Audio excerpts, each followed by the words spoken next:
그래, 한 번만 뛰어내리면 편해져. 그래.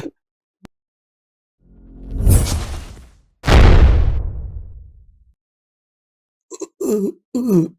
내 머릿속엔 이미 22층에서 떨어진 뒤 그 느낌과 충격이 순간 몸으로 전해지는 느낌이었다.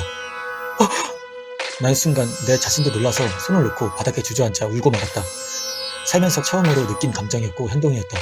학교폭력, 군대, 연애 문제 등등 아무리 힘들어도 이 정도까지 낭떠러지로 느낀 적은 없었다. 물론 이 이후에 몇 년이나 더 벽에 몰리지만 겨울이라 차가운 바람이 불었고 그 바람들이 내 피부에 닿으니 현실감이 더 세게 다가왔다. 현실 속에서 살다 보면 가끔 이런 현실감을 오히려 잊어버리고 산다. 그런데 위험을 느끼거나 오히려 비정상적인 행동, 사건들이 순간적으로 오면 오히려 더 현실감이 세게 느껴진다. 난 거기에서 뭔가 이상하다고 생각했다. 그리고 달을 보았다. 달을 보고 하늘을 보니 더 이상했다. 내가 왜 이런 고통을 겪어야 하고 지구라는 곳에서 왜 살고 있는지 이해가 안 됐다. 그런데 웃기게도 유튜브 알고리즘은 나를 알고 있는 듯이 지구 시뮬레이션 이론과 영성 쪽으로 나를 인도했다.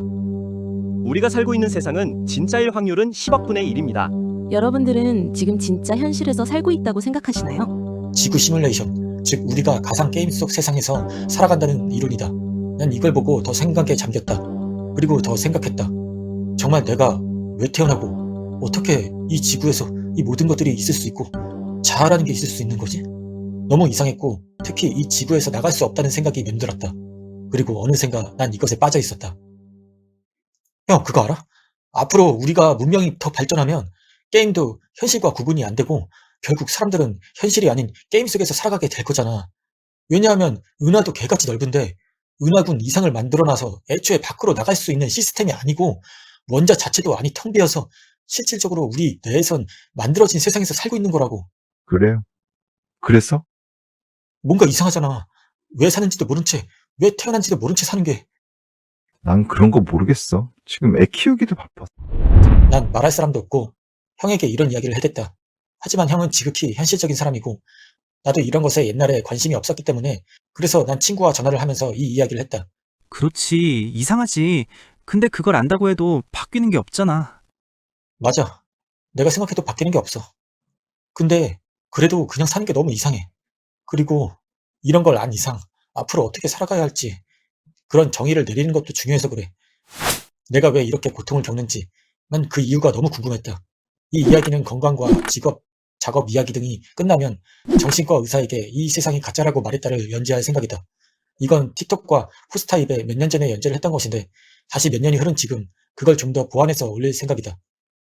그렇게 난 시뮬레이션 이론에 빠졌고 친구 말대로 바뀌는 건 없었다. 몸은 계속 아팠고 웹툰은 이제 지긋지긋해졌다. 카카오 웹툰 미팅 후에도 난 다시 웹툰 투고를 위해서 아이디어를 생각하며 쓰고 있었고 그리려고 준비했었다. 그런데 갑자기 몸이 멈췄다. 여기서 내 인생에서 심리적으로 가장 안 좋은 버릇이 하나 생기고 만다. 어차피 해봤자 안 될 텐데 왜 하는 거지? 나도 처음부터 이랬던 것은 아니었다. 일도 어느 정도 되고 사람도 만나던 시기 그때는 내 자신을 믿으면서 밀고 나간 적도 많았다. 그런데 실패가 반복되고 시간이 비정상적으로 쌓이면 상황이 바뀌면 나를 믿는 믿음은 사라지고 만다. 그래서 나는 공모전을 한번 도전해보려고 드라마 쪽으로 눈을 돌렸다. 드라마 쪽은 알지도 못했고 이쪽도 포화 상태이며 바늘 구멍인 걸 아는데 그냥 그렇게 됐다. 나도 모르게. 그렇게 드라마 공모전의 서버의 주제를 선정했고 본능의 영역에 신업과 이화 대본을 준비하고 유튜브에 연재했던 단편 인공 임신 기계와 안락사 상담사를 TV와 영화 기준 분량으로 늘리고 다시 각색하며 준비하고 있었다. 그러다 시간이 좀 흘렀을까 어느 날 신전 운동을 하는데 허리가 조금 나아진 느낌이 들었다. 뭔가 나아지는 기분인데? 30분 정도 걸을 수 있게 되고 40분 정도 걸을 수 있게 되었다.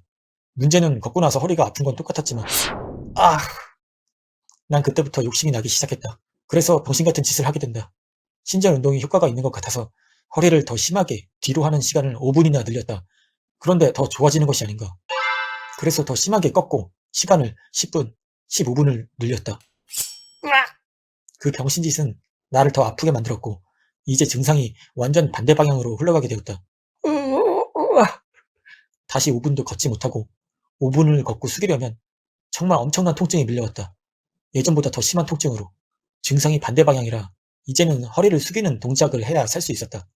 아침에 일어나면 원래 아프지 않았지만 이제 일어나고 숙이면 허리와 골반이 나무를 강제적으로 부러뜨리는 느낌이 나고 서 있거나 걷고 나서도 마찬가지였다.